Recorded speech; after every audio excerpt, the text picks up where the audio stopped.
Hey, Antares. I'm a Battlefield Philosophy, or you can call me BP.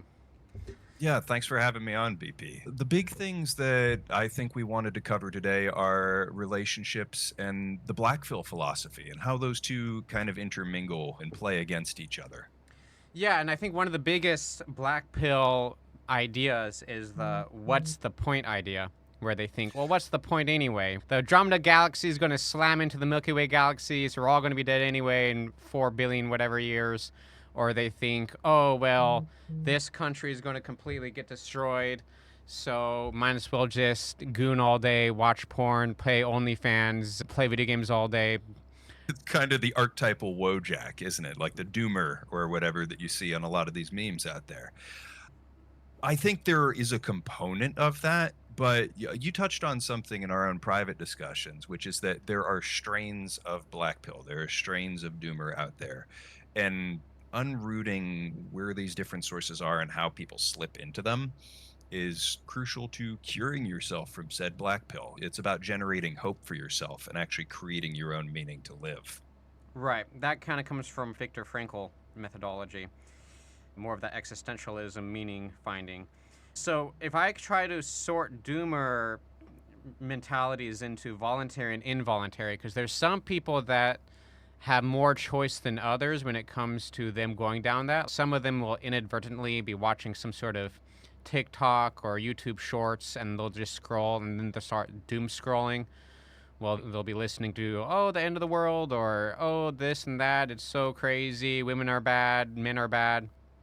And so that kind of more goes towards the involuntary, where there's a supercomputer algorithm that's trying to figure out how to consume all of our attention span. And then the person that falls into that habit loop ends up wasting a large portion of their conscious time in the day. And then at the end of the day, they have low self esteem because they didn't accomplish anything. And that low self esteem then leads to a poor narrative about themselves where they can't get anything done in the day. So the next day comes around and they already have this bad belief about themselves that they're not going to really get anything done. And so then they don't commit to themselves because they believe that they don't have that within their reach. I think that perfectly encapsulates the sort of general philosophy those people have. It's a bitter pill I've swallowed myself. I was never fully black pill, but I dove into that philosophy because I had friends that fell to it. I had family that became doomers, so to speak. It's a surprisingly common attitude when, like you said, we have content that's built around engagement. And so it feeds us all these negative things because the brain is just psychologically hardwired to go for the bad shit first. Yeah, and the other dynamic is the conflict avoidance, where people start to get addicted to avoiding their problems. Their brain unconsciously starts to go towards the habits that help distract them, right? There's the chicken and the egg idea where what comes first, the distraction or the desire for the distraction? I'd say probably elements of both are at play at any given point. Right, where they might come in one part of the loop where their dog died or a family member died, and now they're trying to find something to distract themselves from processing that because it's just so heavy. And then they'll start playing video games or start watching porn or something. And then that starts the loop of not getting anything done in the day. And then now they're in that mental hole that it's called a mental virus, where it starts grabbing more things that start supporting more distractions and more avoidance. And a lot of people that when they don't form any core memories of winning arguments or winning conflicts, their brain then starts believing that they can't win arguments or they can't win confrontations. And so then whenever they get confronted with something, they panic, and then that panic leads to a decreased chance of success. Because that panic, usually when someone panics, they might start holding their breath, and then that might make them sick because they're not getting enough oxygen to their organs, or they're not getting enough oxygen to their brain, so they can't think as clearly. And then that leads them to perform a lot lower in their interpersonal communication, because without oxygen in the brain, the neural pathways can't think as far. And so when people can't think as far in their head, they can't do as much forethought. their attention span starts getting decreased because they're panicking and the oxygen is getting decreased. Not only that, but when the brain starts to overheat, a lot of people are not drinking enough water. So there's a physiological component within this in our biology that's at play, where some people think it's just all in their mind, but they also don't realize that they're not giving themselves the ammunition to even confront their own biology, where they're not giving themselves enough rest, they're not giving themselves enough water, they're not focusing on how they're breathing. So I consider sometimes they will drown themselves in their thoughts, where they will be thinking so much that they stop breathing as much. Or sometimes someone will be talking and they won't be pausing in between the different sentences they have.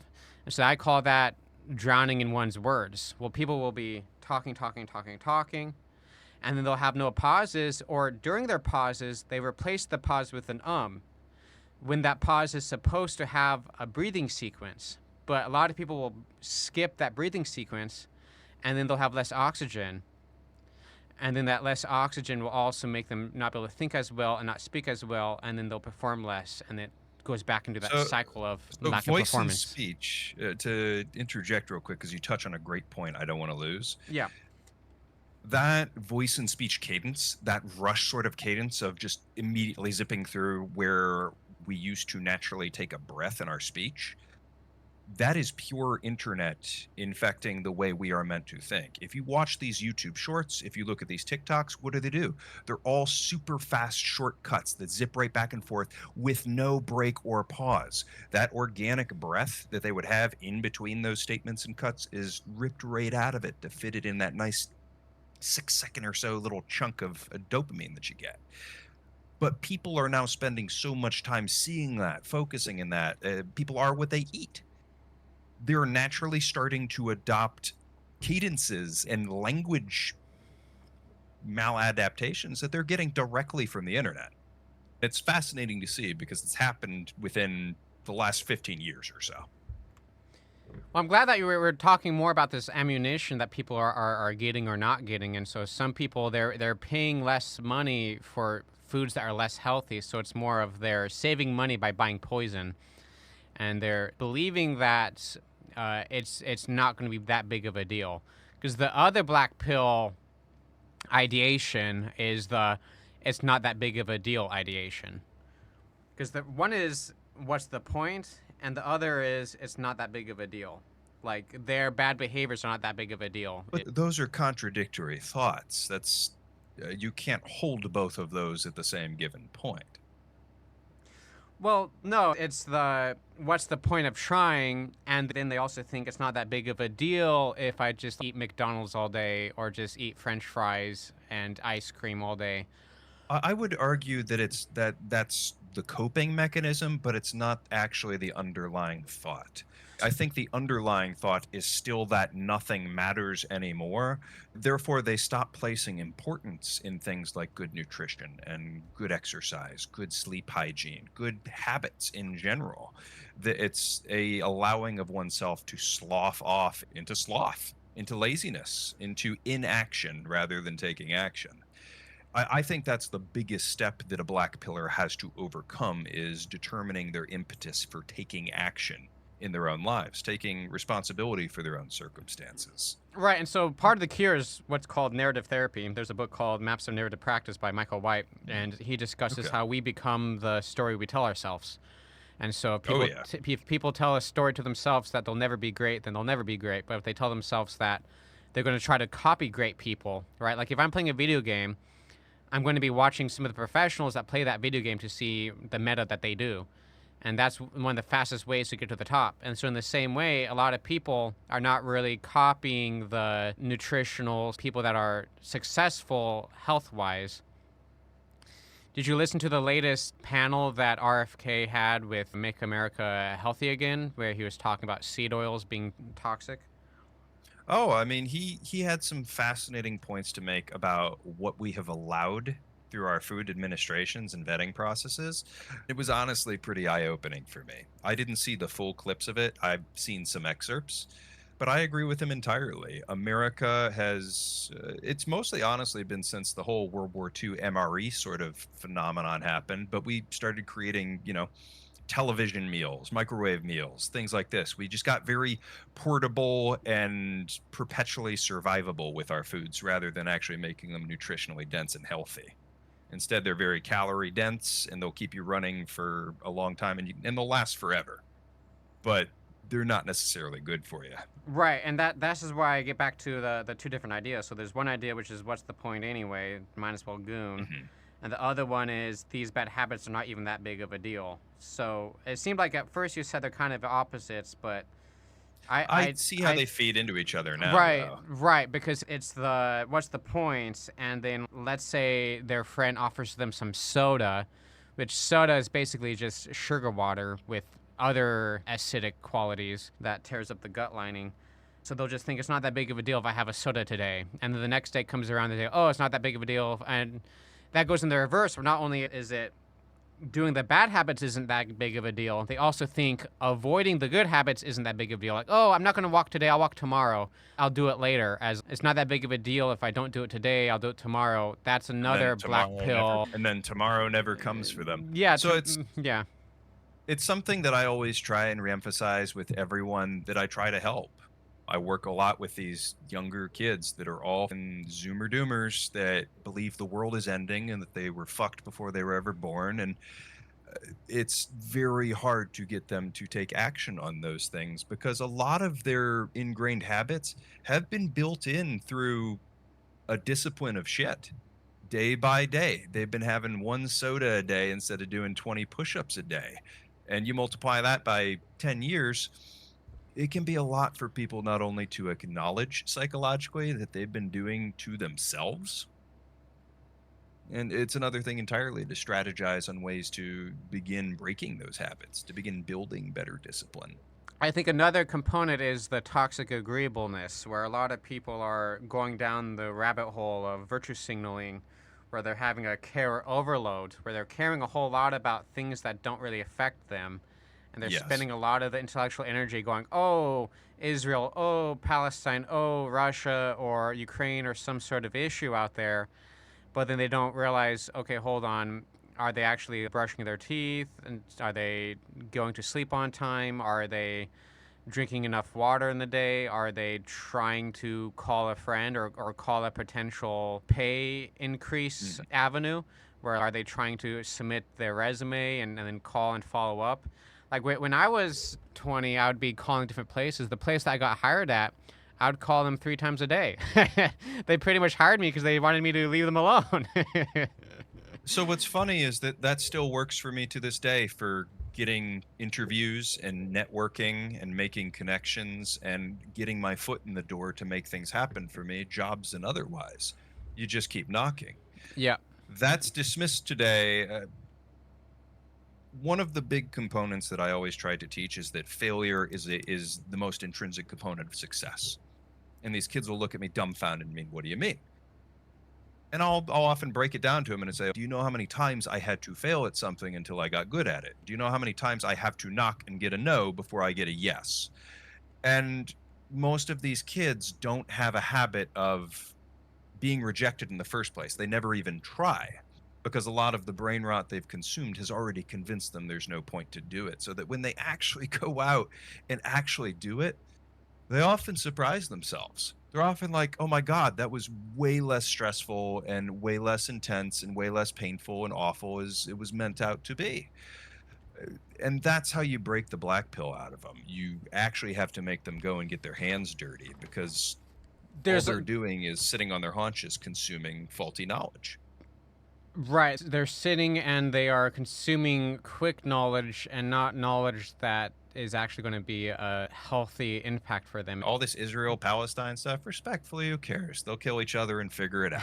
It doesn't impact you. It's not your job. So, one thing I wanted to talk about was how there is kind of an implied or unconscious belief that people might have where they believe that they need permission from others to overperform their past previous abilities. So a lot of times they're like waiting for someone to God. tell them that, hey, like they can do more push-ups. Hey, they can go to sleep on time. So they don't even try to overperform. Like, I don't need permission from anybody else to overperform my own abilities. So other people seem to be waiting until some sort of father figure or some sort of role model instructs them, like, hey, write more stuff today about what you think, or hey, actually write a plan. A plan is better than no plan. So a lot of times people default to having no plan because they never commit to developing even a small plan, even if the small plan is do a push up every single day and then build upon that as people get stronger.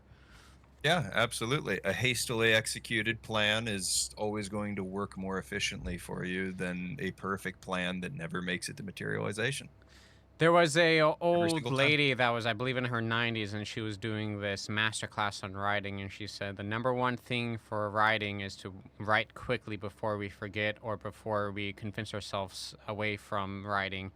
And a lot of people, they don't really see the importance of writing. Writing is our non-biological legacy, and writing is also our memory insurance, where we are ensuring that the memory of who we are or what we thought or the intellectual features that we've achieved can be saved like an autosave, like a video game. So a lot of people don't see writing as a function that's gamified, where if someone gets brain damage, how are they going to recover who they were, or how do they pick up the pieces after the fact?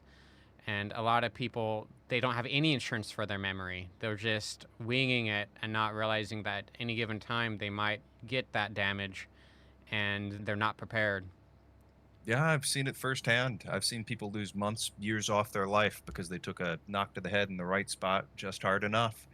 And it's a long way to recover, if ever. Writing is our insurance, but to be honest with you, I'm not even concerned about writing yet because we haven't even gotten to the reading problem yet. Yeah, So yeah, yeah. have you heard this at all? Have you seen the abysmal reading scores the new generation is putting out these days? No, but I can predict that it's comparable We to have we have cavemen. freshmen we have freshmen in high school who can't read Yeah. because our system is simply push them through one teacher to the next, exacerbating the problem each time, and we can't fail them because the schools can't lose their money or So, they'll fail even the yeah, there's kids that a. are capable of being helped. There's a lot of perverse incentives in our system being set up. And there's also a tremendous lack of accountability in the system to make these kids do anything at all. So I've dealt with a few kids like this right now, troublemaking sorts that just knew they could sham their way through school and no one was going to do fucking anything because they knew they wouldn't do fucking anything. And they walked across the graduation line the same as anybody else with smug little faces and happy little smiles and got their diploma and shook everybody's hand and went off to live their life. But the difference is, as soon as they're outside of the controlled environments they're forced to be in, they're going to fall flat on their face and fall hard. Yeah. And it's a shame to see. But Right. it really is a lack of parental accountability. We have a whole system right now in the West where two parents are required just to hopefully have some measure of meager existence in a lot of cases. That's not conducive to a child learning effectively at home. Right. And so there's two different The problem well, with the there's many black pill different begins at factors. home. Yeah, there's so many different factors. So one factor is the AI factor, where a lot of kids are just pointing their phone, scanning it, and then the AI tells them the answer, so they don't have to have that intellectual struggle, and Mhm. so they don't get that strength from the struggle. The other component is that the male mentor has been almost extinct. A lot of teachers are mainly women, and women are not very good at teaching men how to be men or teaching strength. A lot of women are really good at teaching agreeableness, and they're very good at avoiding conflict. And so then that's what leads to a lot of these simps that think that if they're very nice, if they look really good on paper, that girls will want to get with them. But we find Well, out later. that's Yeah. but that's what they've been taught. Yeah. It's a failure of the institutions and the educational system at large to impose that upon these young boys, especially. I was someone who was nice and agreeable growing up because why wouldn't I want to be? I want to be kind and friendly and approachable and agreeable to people so that we can all get along and do well. The issue with that is that, especially once puberty rolls around, you as a guy have different instincts that'll hit you like a bolt of lightning that you won't know how to do anything with those. You won't know how to process those. So you're going to form maladaptive behaviors. Or if you're still a nice guy, you're going to retreat from the world because you're like, oh my God, I have all these terrible things I want to do. I need to like hide from people and not expose myself. There's a part of that where men are conquerors within their psyche, and a lot of that gets suppressed or gets coded into, oh, he just has ADHD. But no, a lot of men or a lot of young boys, they have these tendencies to conquer things and to achieve things, and they're kind of put into a box of doing a whole lot less than what their potential allows them to be. So when they're in this box of doing a lot less than what their potential is, they have all this extra energy they don't know what to do with, and they start to get bored. That boredom might lead them to self-sabotaging behaviors, Oh, I completely agree. It's a quiet rebellion against the sheer misery and boredom of their existence. which A leads to lot of another men are component bored with of no outlet. another component is the satiated hunter, or where it's toxic contentedness, where a lot of Mm. guys, when they're still living underneath their parents, or while they are living in a very comfortable state of life, they don't spend time and energy pushing themselves to learn how to better conversate, how to have better interpersonal communication. They don't So there is consume a books on their line own of free time. thinking within that. The military certainly upholds that sort of attitude, but I've seen it as a growing rhetoric that's being adopted within the manosphere, if you want to envelope all of it into that. The male advice forums, red pills, incels, black pills, all these different conglomerates of male philosophy that are trying to recapture a vision for men to pursue, to get them out of this sort of collective apathy we find ourselves in. For me, on my own part, at least anecdotally, I had to join the military to be able to find that level of stress and challenge, to actually meaningfully do it, to actually pass those sorts of instinctual coming of age rituals that we would have had if back in the day when someone said, ah, the sun, the tiger has been hunting and eating our cattle. We can't survive. Go out and kill it. And you and a couple of the boys get together to go out and fight it out. There is a lack of male rite of passage in all of our things because our institutions have been designed and shaped and catered for women. That's not necessarily a bad thing for women because previously they weren't. Well, it's But it's the issue indirectly is bad we've for them. well, it's indirectly bad for them because the society around them will collapse when the men don't do shit. And because they still do all the jobs that absolutely fucking suck. Right. And there's a lot of them out there that are necessary to keeping all the fun shit going. So I wanted to talk more about how this sense of not really caring that ends up becoming a person's hobby.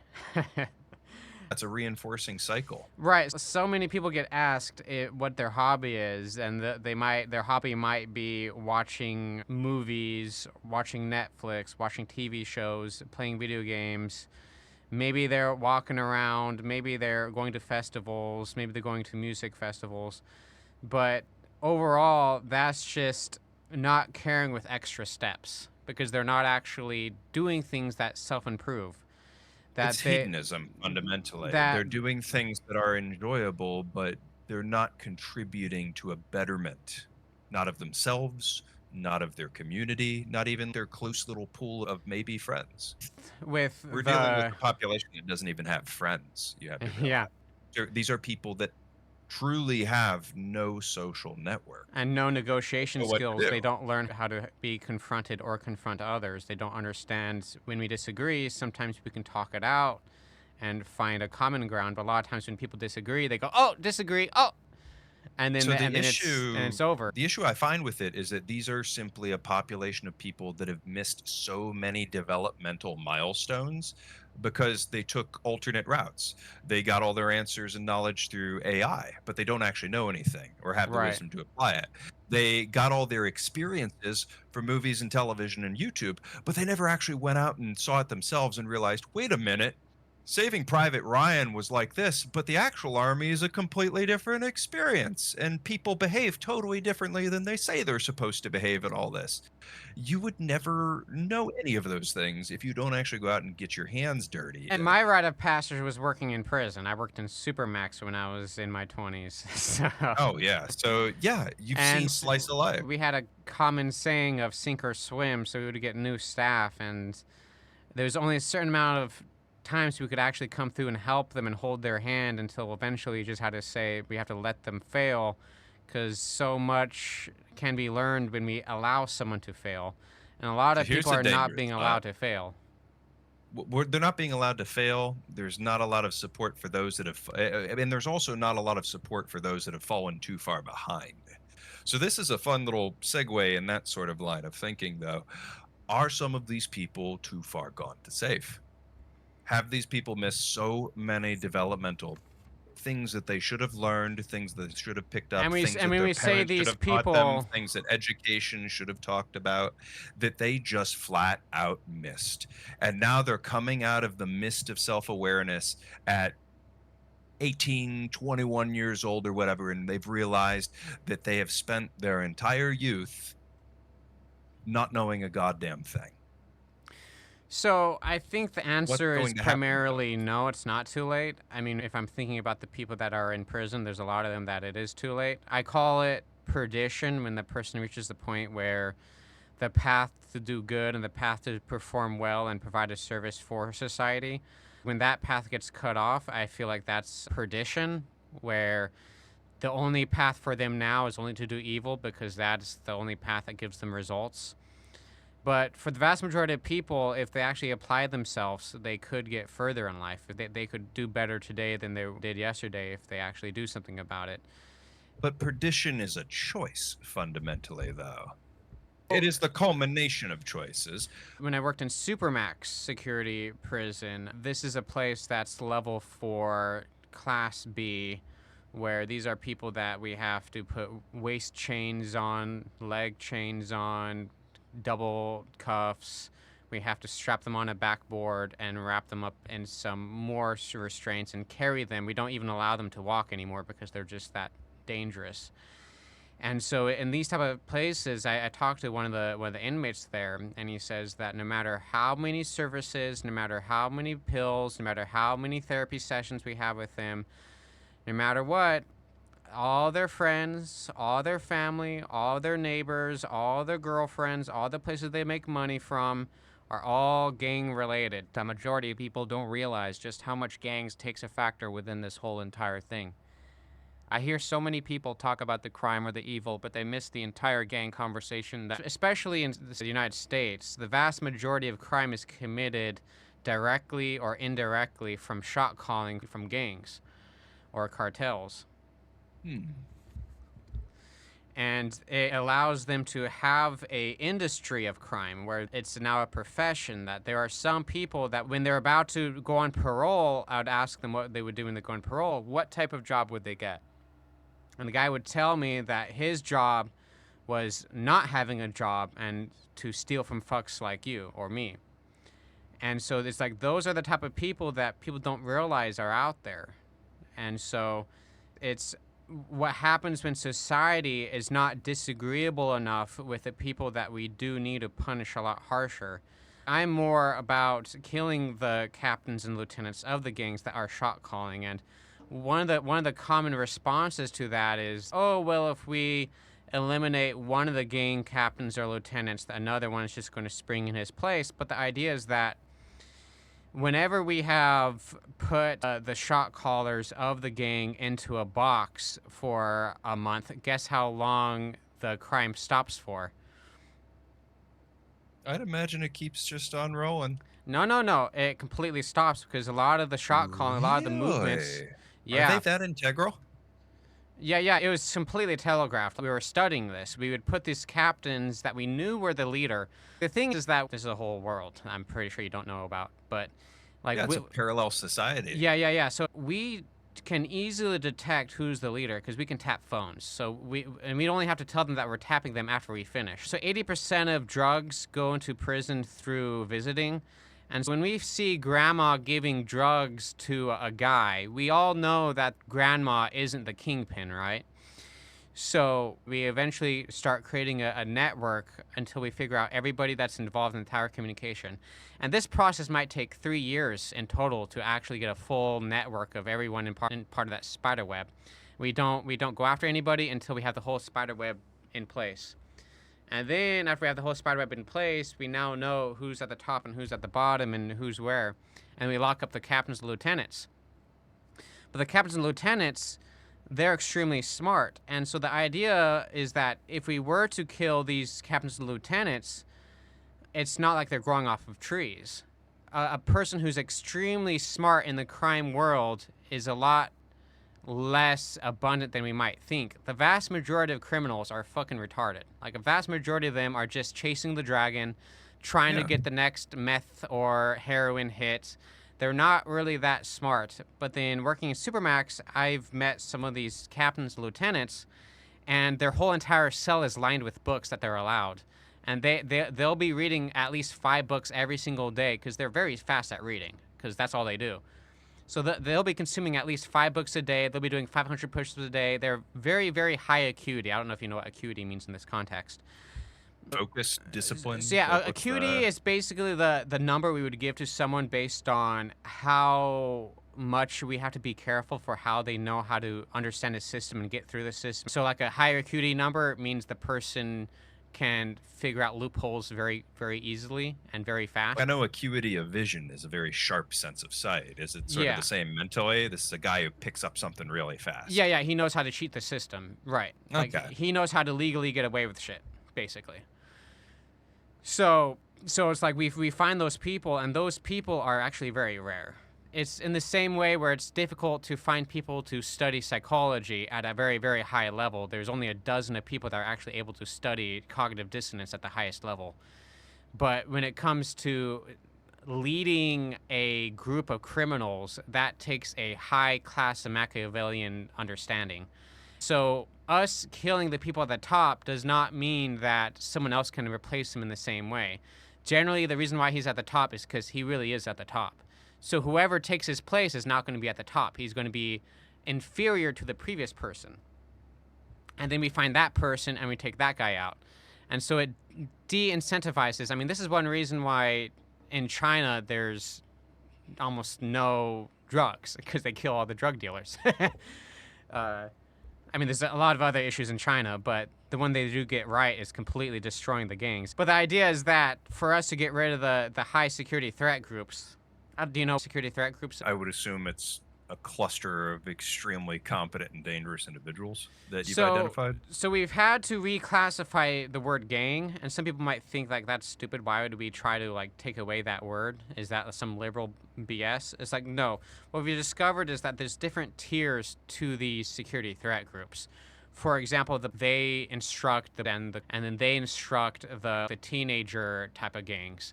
So So these are tier one operators of the gang world. so the higher the security threat group, they're the ones that are directing the lower. Hmm. And so this is kind of like going way, way into the weeds, but the whole idea is that the whole world out there where a lot of crime isn't just crackhead Joe on the street. It has to deal with Parallel societies of very Right, competent yeah. and capable people who are perfectly happy to direct all of that despair and malignant. Right, and so what has happened was the Against people the that world. in the past we would just string them up, or we would just give them what we call the metal pill. We like just shoot them on the Yeah. spot when we find out that this person's A lead suppository.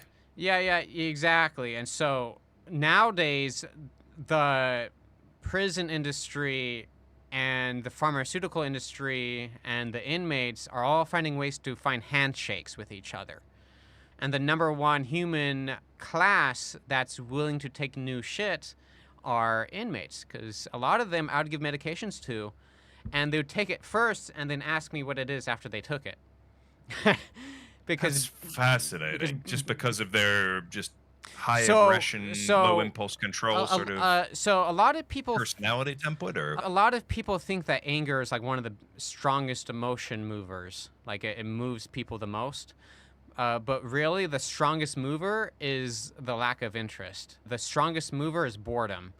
People will change their whole entire sexuality when they're bored. People will change the whole entire life mission if they're bored with their current life mission.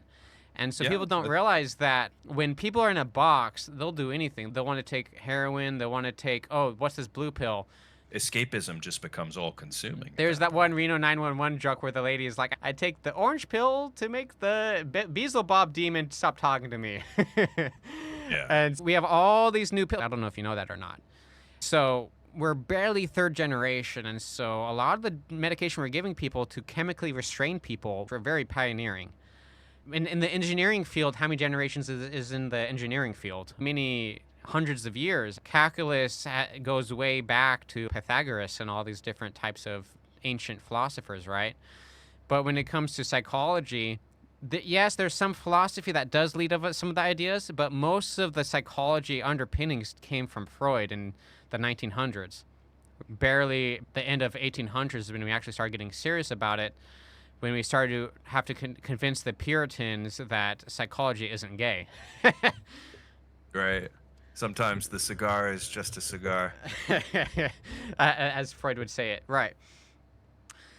Getting back to this is that black pill has to deal with, like what we said, where some people are voluntarily choosing black pill because they feel like that's the best choice for them.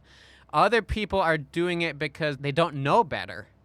And then there's some people, I call them sewer kings. Sewer kings are people that they thrive at the bottom because they're free at the bottom, right? The type of Yeah, people no that expectations. They're functionally invisible. Yeah. we can't do it. Like, they love going to prison. That's where all their homies are at. And if they don't have anything, before I can punish someone, I have to give them something. It's like the classic SpongeBob case of Mr. Krabs gets mad at Patrick and tries to fire Patrick, and Patrick says, well, I'm not even employed, to Mr. Krabs, and Mr. Krabs says, okay, you're hired. So Patrick is like, great, I'm now an employee. And Mr. Patrick says, okay, now you're fired. So that just illustrates that for a lot of these people, we can't take away anything from them because there's nothing to take away. There's an underlying pathology at the root of that, though, that I think inhibits their recovery. It's again, it's a reinforcing sort of philosophy that digs you deeper into it the longer you're in it. But people that go to have those initial successes, they get that little job at McDonald's that gets them out of the basement. They clean the room, they do all these things. They are constantly fighting against an underlying urge to sabotage themselves and return to the sewer king because, like you said, now they have something to be accountable to. Now they have responsibilities. Now they have duties. Now they are no longer an invisible factor in the world. They exist to someone or to something and have obligations. And to someone who is completely unused to even a single one, that is probably the most terrifying thing they can possibly imagine.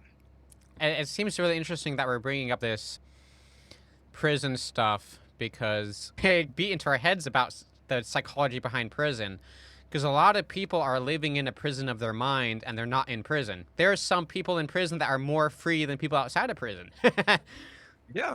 And so Home is what you make of it. there's a book called Virus of the Mind, and it talks about different levels of conscious slavery, where there's 3 different levels. The first level is the foreclosed identity foreclosure, where a person's doing something because someone else told them to do it. Let's say their mom told them to do it, their dad told them to do it, the government told them to do that, the employer is telling them to do it, and so they're kind of forced to do it.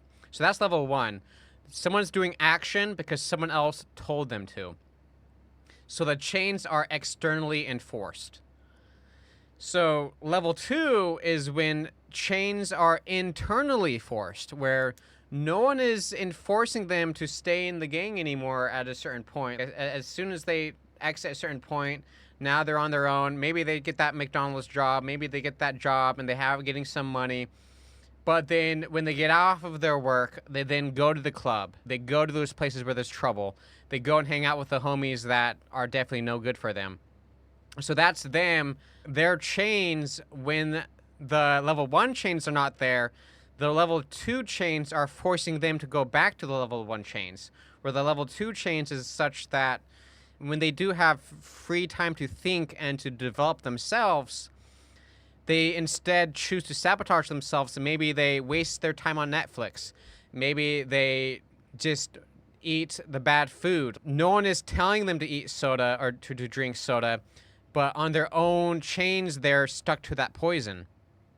And then level 3 is now is the final stage, is where they're doing the healthy steps, they're doing the healthy actions, they are being paid based on their own ideas and their own actions. A person who loves to do art, level 3 would be to be paid to do their art, so they don't even really work anymore. Level 3 for me is to be paid to do podcasting, to be paid to counsel people and to help improve them. Mhm. So I think that every person needs to have an understanding of what level 3 would look like according to their own worldview. What do you do with people like black pillars, though, that have never even They haven't even constructed level conceptualized 3. the spot? They don't even have an inner space in their own minds. They're prisoners in their own bodies. There's a dichotomy of how to provide therapy to other people, and as we've discussed before, is that we're not a therapist or a provider or a patient to each other in any way. But there's two different types and styles of talking to a person to try to help change them. One way is directiveness, and the other way is non-directiveness. Where one way is trying to massage them and try to encourage them and not really telling them what to do and not really confronting them. It's more of massaging their personality. And then the other way is directiveness, which is where we try to direct them, we confront them, we go, well, why are they drinking soda? What time are they going to sleep on at night? Wait, they're going to sleep at 2 a.m. in the morning and they're waking up at noon? What's that about, right? So the idea is, which one should we do? One way is Rogerian style, which is the non-directiveness. And then the Gestalt therapy is where we try to confront them about their mannerisms and try to hold them accountable and ask them what they're doing and try to figure out how the person is phony. So the idea is that when someone is distracting themselves, when someone is going off a bad path, there's a level of phoniness to them that they're lying to themselves. There are so many people that they cannot be even honest to their imaginary friend. Like, I'd tell this to inmates that I would tell them, like, that just sounds like a fate worse than death. Go on. yeah. So I'll be talking to inmates, and there'll be a lot of Yeah. inmates. They like talking to me more than their counselors, because a lot of counselors were very cookie cutter, very basic. And for me, Most psychologists absolutely fucking suck. and especially aren't those worth the that work in title they have. prison, especially those that work in prison, because the most of them that are working in prison are just trying to get their time in, and then they go work at more prestigious areas, because a lot of prestigious areas don't want to employ someone who's a baby psychiatrist. They want to employ someone who has 3 years of working in prison, because they've actually worked with the gutter, like people that are shooting up and lying and But stabbing each when other. you've worked with the gutter, it's far easier to work with the functional. Right. It's So empirically a true. lot of psychotherapists and a lot of people that have all these degrees that work in prison, they're very, very not proficient.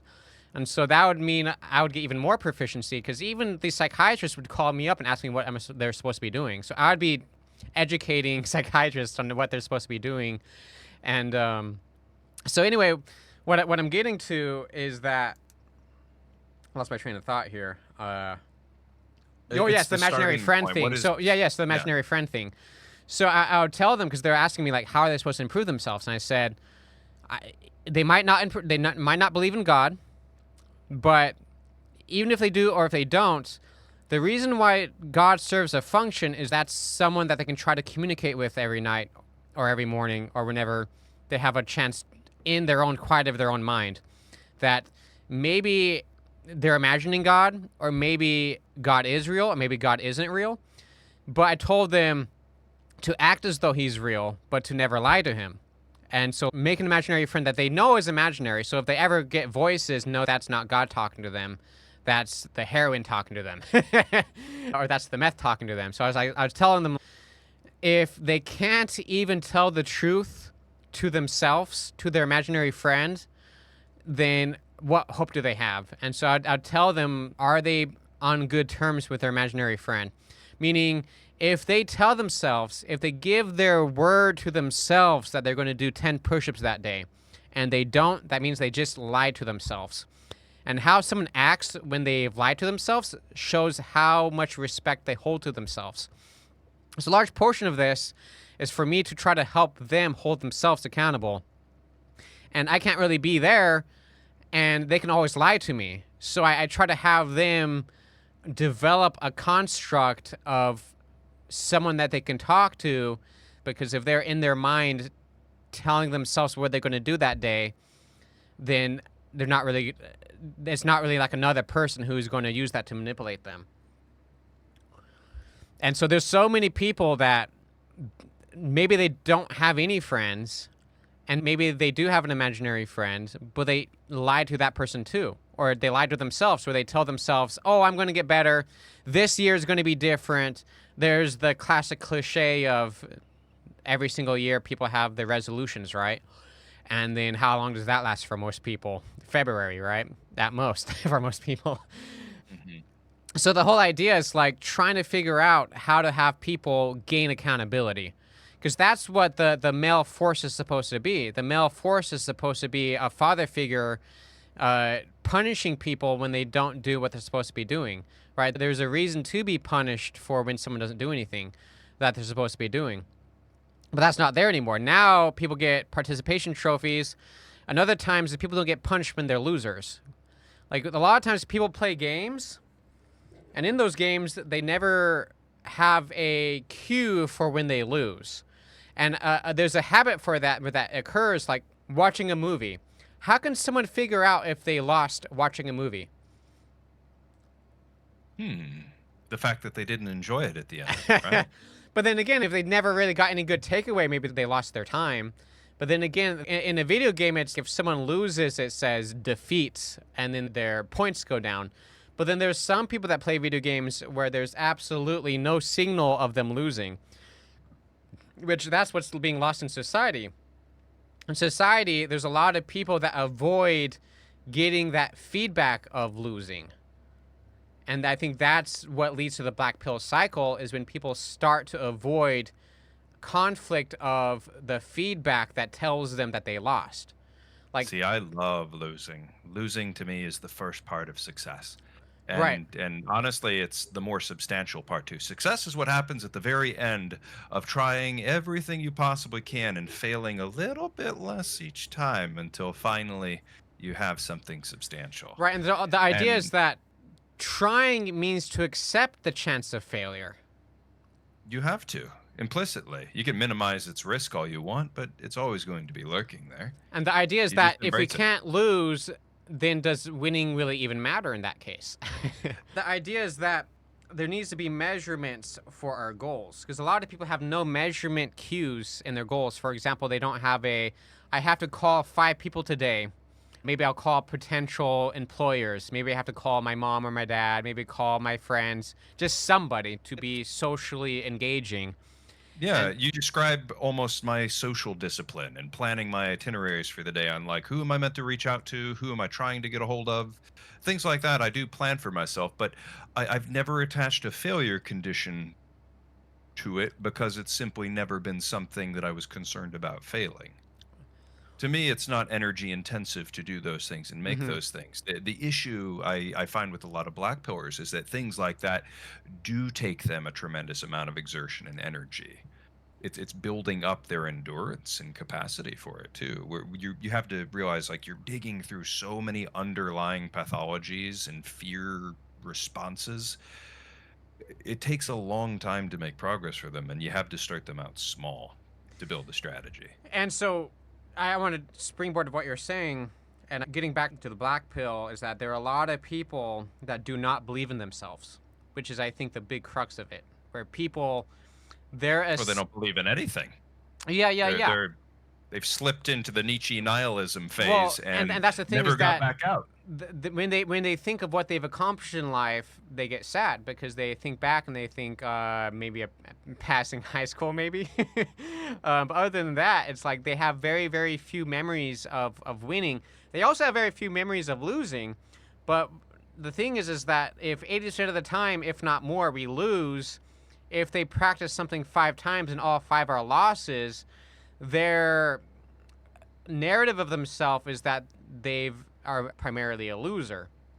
And so they don't realize that to believe in themselves, they have to believe in their right to try, an inherent right to try to change themselves. And that there's a fear of failure, and there's also FOMO, right? The fear of missing out.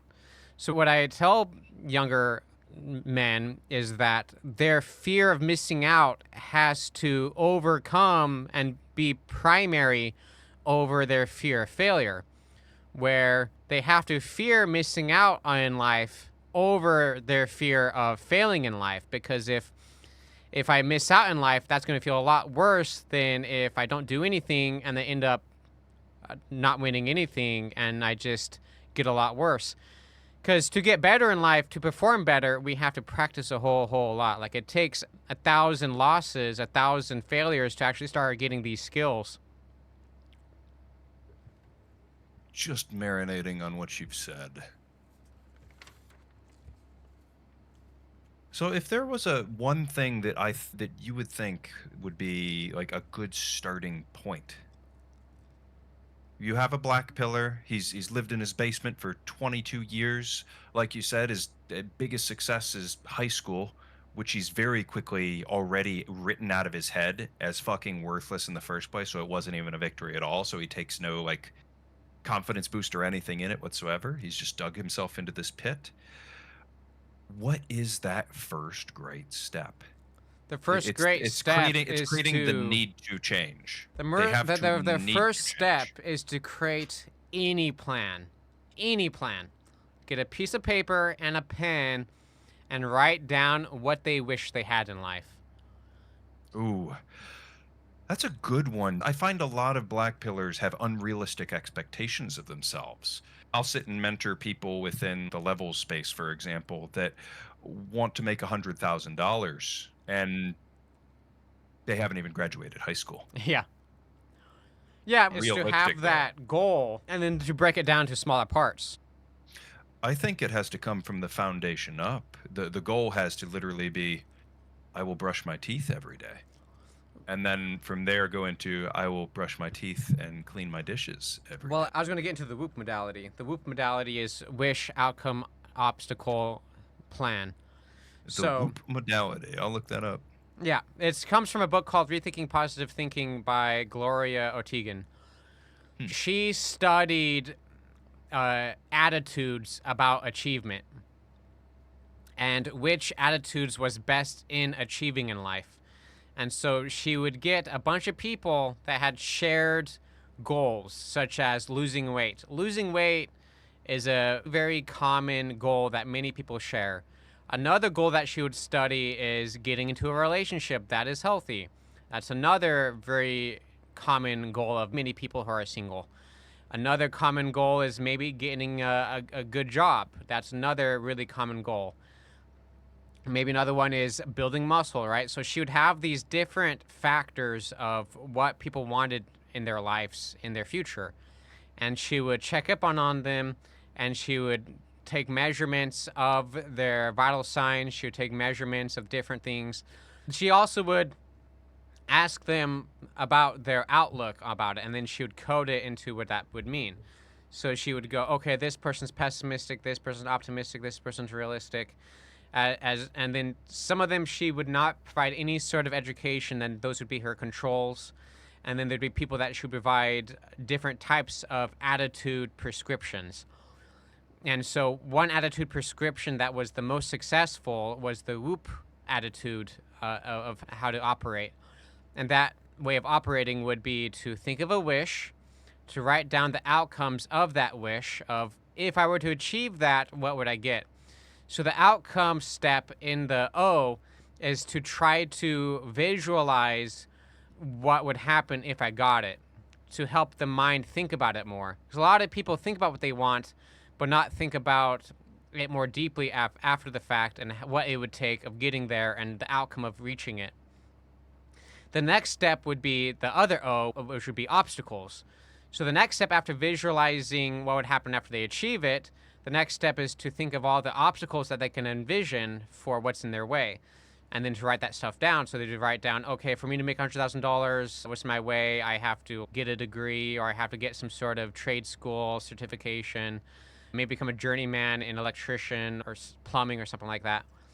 Ask different people about how to make more money, kind of a thing. So the obstacle is trying to learn about what's in their way. And the plan is the P for creating a plan for what they can do that day to get closer to that wish. And then every time they recycle through the whoop thing, they think of whether or not they want to stick to the same wish or if they want to go to a different wish. So a lot of people in the black pill space, they don't even spend any time to think about what they wish. They already discount their ability to even. Well, they've crushed their dreams into dirt already. That's what I think is so positively insidious about the philosophy. It's not just a general malaise. They're literally just attacking what they Well, it's love. the benefits of black pill is it makes them feel accomplished to do nothing. It makes them feel satisfied. It's almost like mental masturbation. It's throwing a pity party for themselves. Yeah, I figured out the It's secret code that no one else has figured out, and I was smart enough to just bow out of that Yeah, because it's it's the I figured it out that I'll just get high every day on porn and drugs or something, and I figured out the best way to compete is not to compete at all. point though. That's what I call the enlightenment trap. The enlightenment trap is when someone thinks that they're above trying more. What if it's not that they think that they're above trying for more? What if they've simply just animalistically understood that this can be perpetuated? So why would I try for anything more? I can just subsist and exist just like this for Almost like forever. the Diogenes syndrome. I'll just get a barrel and go searching for honest men with a lantern. It'll be funny. Yeah, one of the ideas I have comes from the Tao of Seneca, Volume 3, where it's the same things that that was discussed with Alexander the Great. And what was asked of Alexander the Great that really put a fire under his ass was, how are so many people okay with being a nobody? How can someone be okay with being a nobody? Some people are okay with being a nobody, but Mhm. I don't know how people. Many are not. Most people want to be a somebody, even if it's not a prominent, world acclaimed, life changing someone that. This is when we run into the ego paradox. The ego paradox is something that I've suffered from, and I think you've suffered from before. Ego paradox is that one angle, we want to be a somebody, we want other people to know us, we like want to have made our mark in the world, have some sort of like butterfly effect on the world, throw our starfish into the sea, and like it really affect the ocean in a great grand way. But then the other side of our ego is, oh no, people are like watching us, and like that paranoia level of ego of being very careful to not become visible to others. And there's two sides of that coin. One side of the coin is really grandiose, manic. The other side is the depressive, panic, and the paranoid side. And so it's trying to figure out how to balance the person into more of a steady way of not, because sometimes they'll think, oh yeah, they're so great and grand, they're going to do a whole lot of stuff. They have all these idealistic aspirations, and then maybe a month of doing that, they realize they didn't get really anywhere. Because to do great things, it takes a whole lifetime of applying oneself. And so then they might go into the other mode, which is the depressive, panic, and paranoid version, where they think the FBI is watching them, or they think that Oh, I've seen that. someone's going to steal all of their ideas the second that they make a break in the market. And so, I think there is a healthy middle ground, though, and I'll try to argue from that point because I agree with you. I think that is a dynamic and struggle for a lot of people, myself included. But right. it's not that I am paranoid about the trappings of all those things. It's that I realize there are very real trade-offs with going down that path. Right, and that's Fame, what I've labeled it, the ego paradox. which Oh is God. So they're using those same rationalizations to justify inaction rather than saying, well, I don't want to do that path. I don't want to be famous. right, I right, want to be right, able to right. walk into a bar and not be recognized and just buy a beer and sit in a corner. Right. So what happens in the book Rethinking Positive Thinking is when someone thinks very manically, very positively, very grandiose about how much they can do. Maybe they've got an A on their test. There's something good that happened. Maybe a girl touched his wiener, and then now he's like feels on top of the world Oh, now. oh my. Yeah.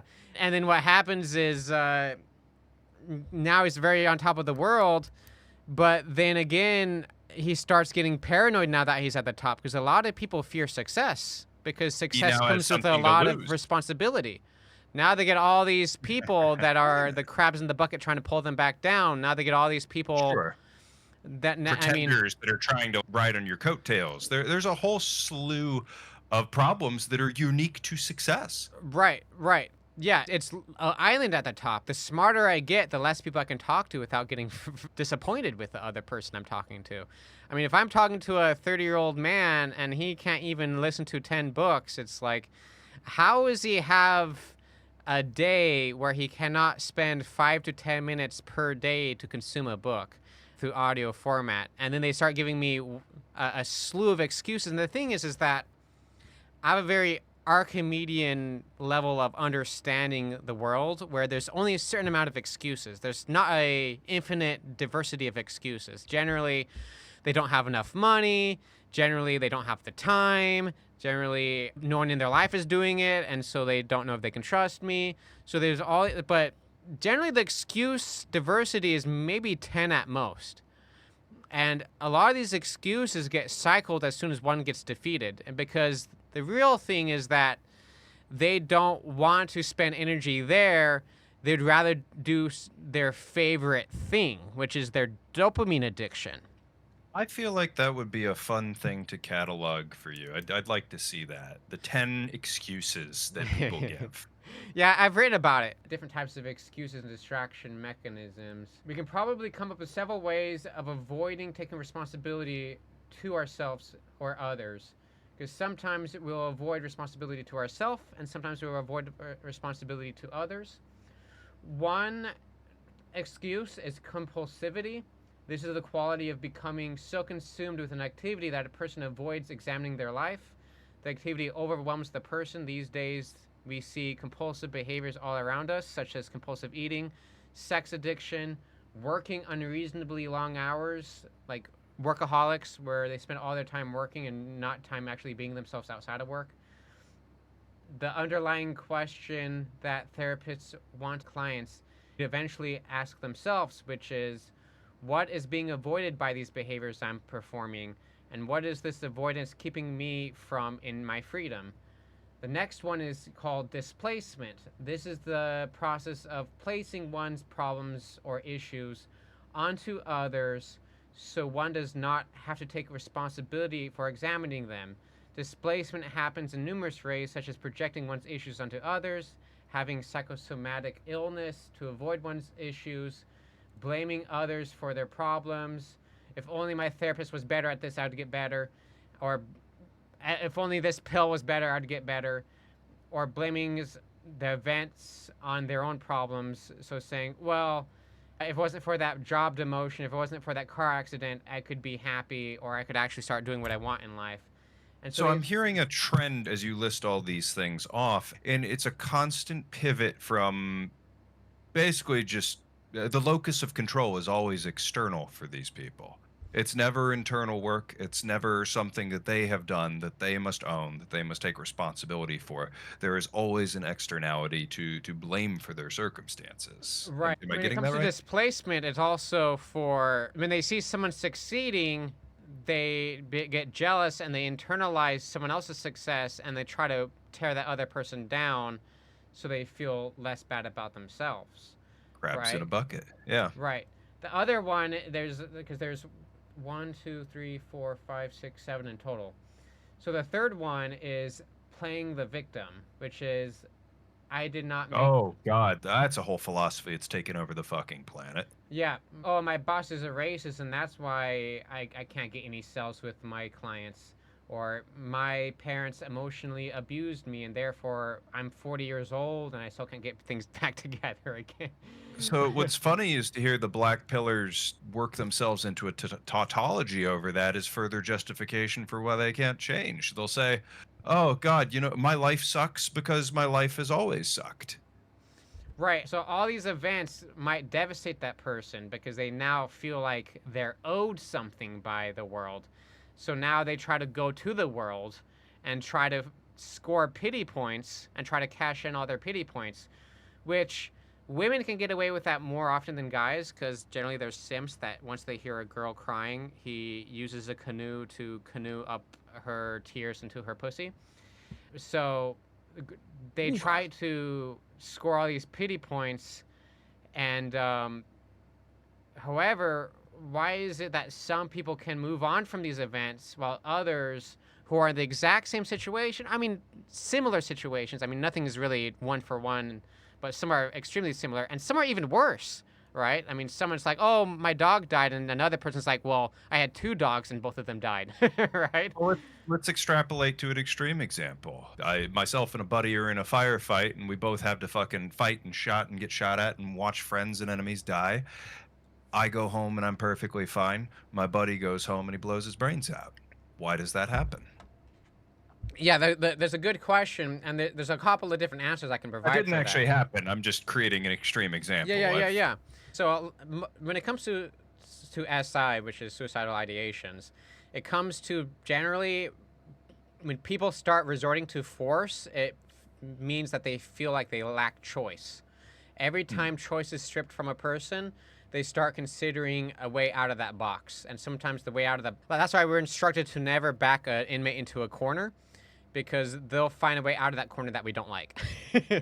And so in the same way where if a person feels this might not be real or not, but if they feel in their own perceptions that they do not have a choice in their life to feel how they want to feel in life, if they feel like they cannot be who they want to be, then that's when they start considering those options that are very dire and drastic and despair related. Would you say that black pillism is a sort of form of weaponized suicidal ideation?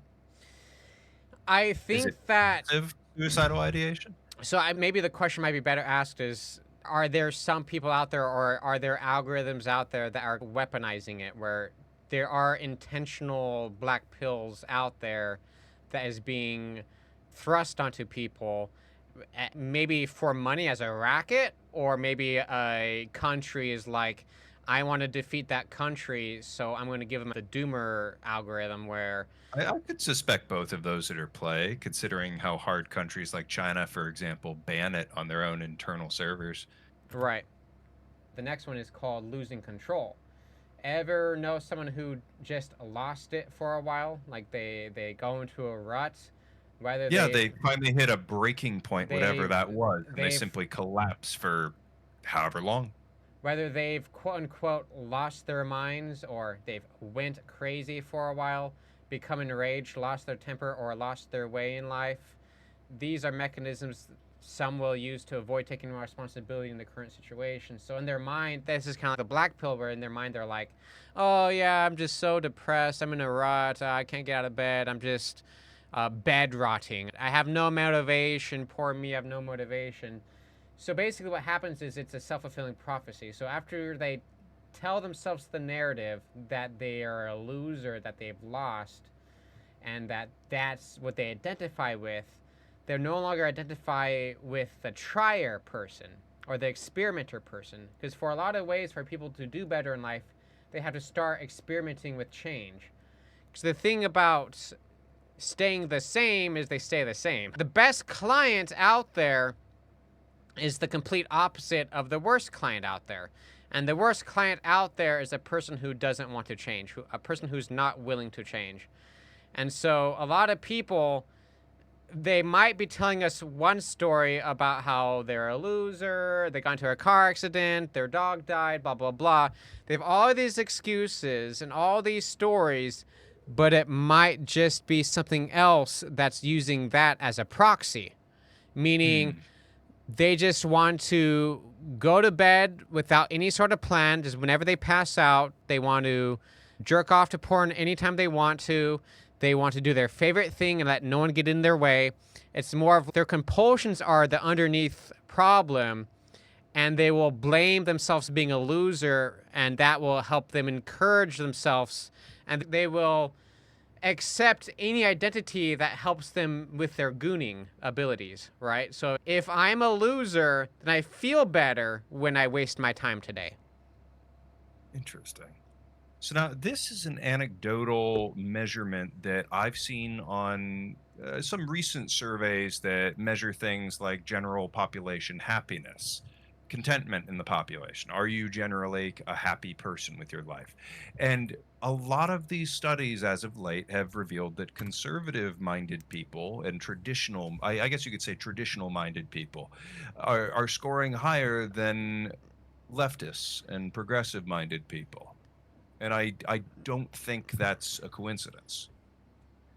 More people I know that align with sort of leftist style ideals and that sort of avant garde, postmodern, nothing matters, so we can do whatever we want sort of philosophies tend to fall into the black pill traps. More so than the black pillars I know on the right side of it, who typically get it in through. They're typically there as a So transient hardship or something like that. this is a good direction to go more towards purpose, because a Yes. lot of the black pillars are like, what's the purpose? And as you're saying, like Christianity might have It is that a purpose, purpose. right? It may not be the right purpose Right, for right, those right. people, but So people with a purpose are right. more resilient to black pill. So, in response to those black pillars who say, what is the purpose? What is the duty? Like, there's no such thing as the duty. But a lot of those people haven't really explored the different types of philosophical duties out there. Like, Immanuel Kant's philosophical duty of the intellectual imperative to improve ourselves, to become intellectually superior to our ancestors, and to guarantee our descendants become superior to us. That's a duty that a lot of people struggle to get to and to fully accept. A lot of times because it is not articulated it in a straightforward way, like, hey, we have to become better than our parents and have to guarantee that our descendants become better than us. And why? Is because we are benefiting from a lot of things based on people following that duty. If we follow that duty, then more humans in the future will gain those benefits that we could incur and we could develop on our own. The more people that we affect, the better people's lives become. Because right now, we're still at a period of time of great chaos in the world because we really haven't figured out a lot of things. So there's a reason to be defeatist about it, but there's also a reason to think, hey, there's so many avenues we can get into that we can help improve. What I like about the modern world today, a lot of people look at me like I have three heads when I say that, but I'm actually extremely optimistic because of what's happening in our world today. All of these problems, all of these wars, all of this struggle, all of this despair, all of this layoffs and the economy and food prices and I'm actually optimistic in the long-term trajectory of why this is all happening because it simply means that we can't kick the can down the road any further. So when I was working in Supermax and max security prisons, the biggest drive, because we had similar black pill inmates, and there's a bigger reason for them to black pill over a lot of the kids nowadays. I mean, it's like they gotta see it on their grade, and now they completely black pill it. But like some of these inmates, what I was taught was to give them the legacy appeal, to talk about their family and how would they feel if their father had that same belief system of just gooning and not really making much money. Because a lot of kids are mad about not having a trust fund, right? They're Yeah, they have overconflated expectations of what their life could be like because they're comparing themselves to these kids on Instagram that do. And I don't even consume that content because I can feel a little twinge of envy in the back of my skull that creeps up every now and then. Right. If they have Healthy to that be twinge of consuming that. envy, it's sort of a good thing because that is the driver. It's going, okay, Yeah, great. If they want their descendants to feel that, then it's their onus, it's their responsibility to build that, right? If I want my precisely. children to benefit from that, I have to build that. because they go, what's even the purpose? What's even the goal? Well, I think that they'd be really happy if they found out that their father had a $1 billion trust fund account that they were given. So they always all of a sudden get happy and down with the purpose as soon as the money's involved. But then at the other angle, they try to pretend like money doesn't matter, but money does matter. Yeah, Because of that's course the it thing does. that's a part of the ego paradox, where one angle they're like, oh yes, I'm gonna make a lot of money, it's gonna be great, and the other angle is like they try to have that enlightenment travel going, I'm above money, I'm humble. I'm I'm a past yes. it. I am postmodern, and therefore these constructs do not apply to Yeah, me. this social Yes, it's construct of money does not apply to me. Yeah, yes, all of these are just the in the moment excuse to support a deeper level habit, like I was saying before, oh, for with a sure. question of what comes first, the distraction or the desire for the distraction, because a lot of these excuses are the distraction, and the distraction that they're excusing is excusing a behavior that they don't really want to articulate, because it's very rare that someone says, oh, why should I try anyway. We don't really ask them, do they believe that they have no choice, so that way it supports their behavior to just watch porn all day and to jerk off and just to watch Netflix and chill and not really do anything. Because a lot of times a human will start accepting the belief system that supports their behaviors. Hmm, So that makes sense. if their behaviors are gooning, then black pill is the perfect philosophy for them. Because it's the only philosophy that facilitates it and is like, yeah, go goon, brother. You're good. Right, which is going to the next, which is avoiding autonomy. Some people know exactly what they need to do but don't do it. They feel too tired, too stuck, or unwilling to move forward in their life. Try to motivate these individuals, and they will always have some reason for not moving ahead, which I said before, like some sort of excuse. This static existence is a way of avoiding making choices, because, like I said, it's that indecision. Their choice is to not make a choice, because if they don't make a choice, then they don't feel responsible for losing. They go, oh, someone else lost, not me. So if they avoid through excuses taking accountability, then now they avoid the punishment of feeling like a loser, because they go, well, I wasn't losing the game because, haha, I wasn't even playing the game, which comes Yes. down Yeah, to joke's on you guys. I've outwitted you. I which comes fooled you. to another common hobby within the black pill sphere, which is trolling. Trolling is a very interesting mechanic where they cannot get attention, so they try to joke for attention. It's a attention-seeking behavior where it's also a resentment behavior. Practical jokes are resentment fueled. It's passive aggressive. This is like things that have been discovered within psychology, where when someone is Interesting. playing a practical joke, they really are trying to take revenge, but with ways they can get away with it, right? So I it's like just like they setting up ambushes at my friend's Minecraft house. I don't know if there's any underlying pathology right, to right, that, right. Where but it's where you want to get your get back. You know you can for get away with something it with else. those people. I think that's the fun of humor, though, isn't it? You Well, can well, say well, something hear me out. shocking or outlandish. Hear me out. In some cases, it is revenge. In other cases, it might just be jovial challenges to each other to try to help each other build strength and stuff. But Yeah, look at men's shit tests for resilience, for example. right, right. Right, but in another case, it has to deal with where they resent an encounter, maybe not with the person they're even taking revenge on with. Maybe they're playing a practical joke on Antares, but really they're taking out the anger I had with someone cut me off on the freeway. Now that anger I have is still within me, and I haven't processed and found closure for that anger. So then let's say I'm playing Minecraft with Antares, and then I see you have a great building that you built, and then I go, oh no, he has something. I envy what he had built, and I'm going to disguise my outburst against you as it's just a prank, bro. But really, I'm taking out that hatred I have for that person that cut me off earlier. Like sometimes people displace things even from years ago, right? There's a So saying that there isn't revenge that's served too late. There's never an expiration on well-served revenge. That's a that thing. sounds terrifying. It sounds like a bit more of a pathology that I distinguish that sort of trolling from the trolling me and my friends used to do on Halo 3 when we'd all hop on a lobby and just scream terrible things about how we'd fuck each other's mothers and Yeah, but what I'm blow up saying is that whorehouses. that in of itself was resentment for being a child, because being a child is a state of lack of choice and lack of power, powerlessness of a child, where they have lack of independence.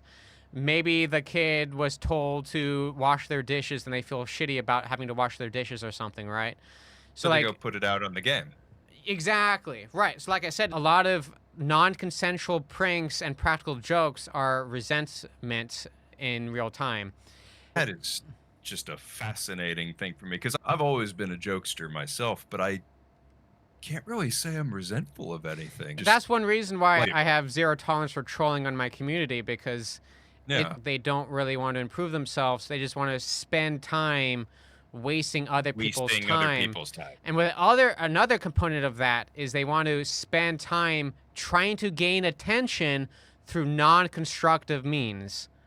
That if they truly wanted to male shit chest another person, it would be, I bet I can do more push-ups than you.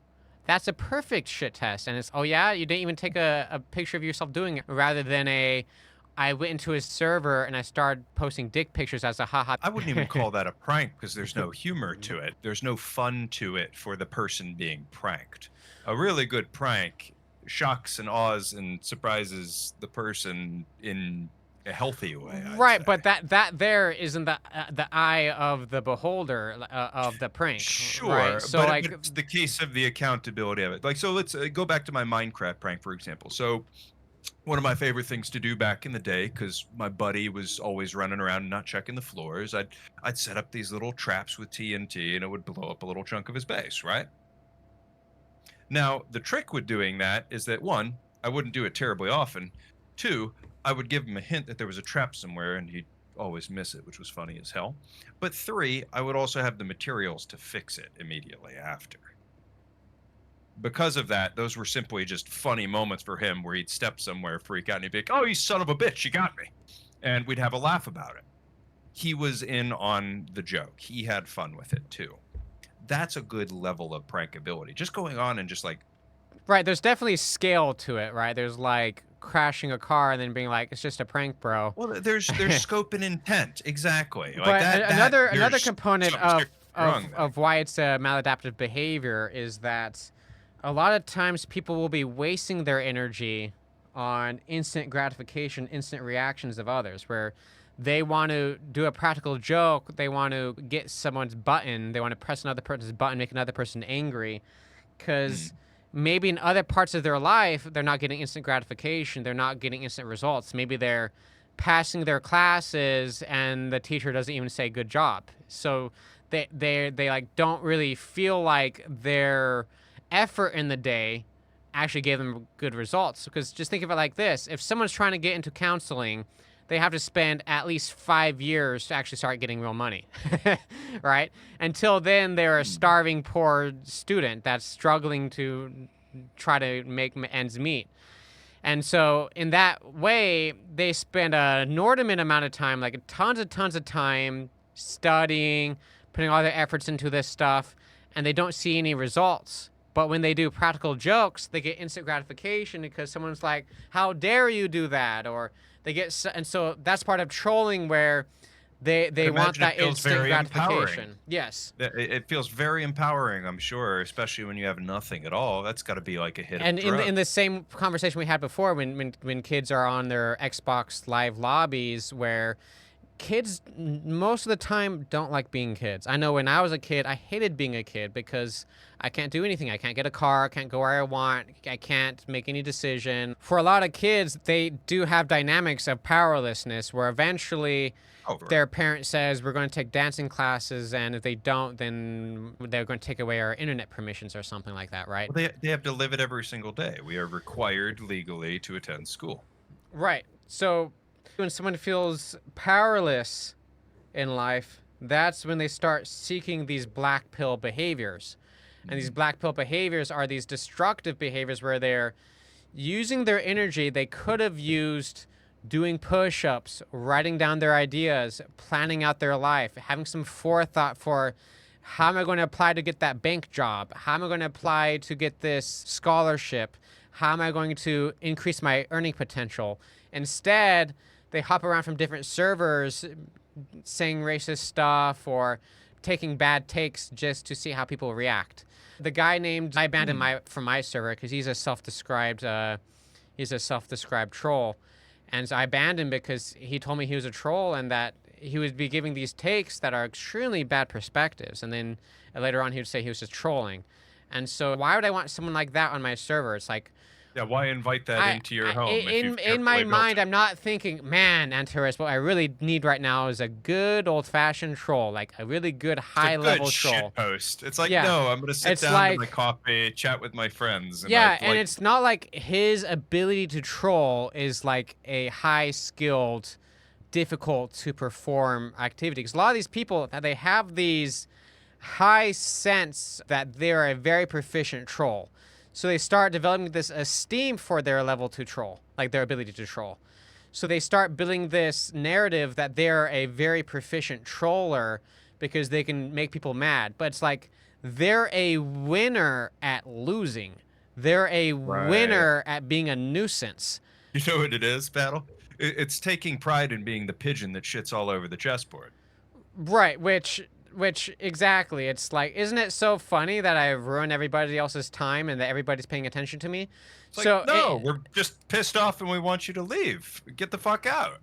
so Meanwhile, they're patting yeah, themselves on the back as they throw them out the door. the reason why it's a narcissistic personality disorder mechanism is because there's two different types of narcissism. One type of narcissism is that everybody else has to suffer because I'm so important.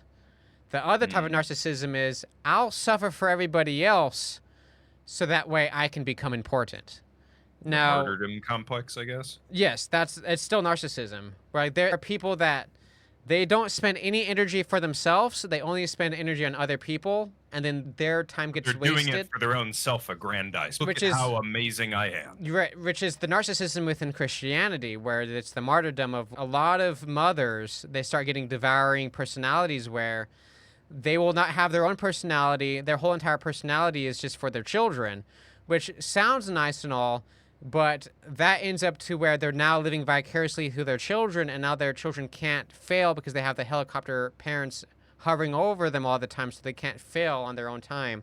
And the whole "mommy, don't tell me what to do" kind of a thing. Yeah. Yeah, the devouring mother archetype is absolutely under discussed on its severe impact in society today because we have an epidemic of single mothers raising their kids. And Right. quite a few of them aren't exactly in the best circumstances or the fittest parent themselves. There's Right. a reason the marriage hasn't worked out. So, talking about relationships, a lot of people just have a very poor ability to establish solid, written in code, written in rules, written in on paper boundaries.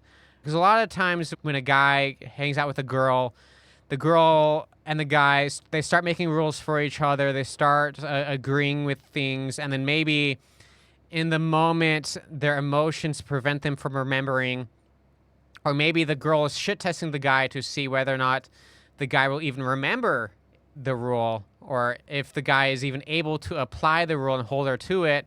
And then she'll be strategic stupid, meaning she'll like pretend not to remember. And then he'll be like, no, Mhm. no, we made this agreement earlier. And then she'll be like, what? And so it's So I have a wonderful shit test that my sister uses on every prospective boyfriend she's ever had.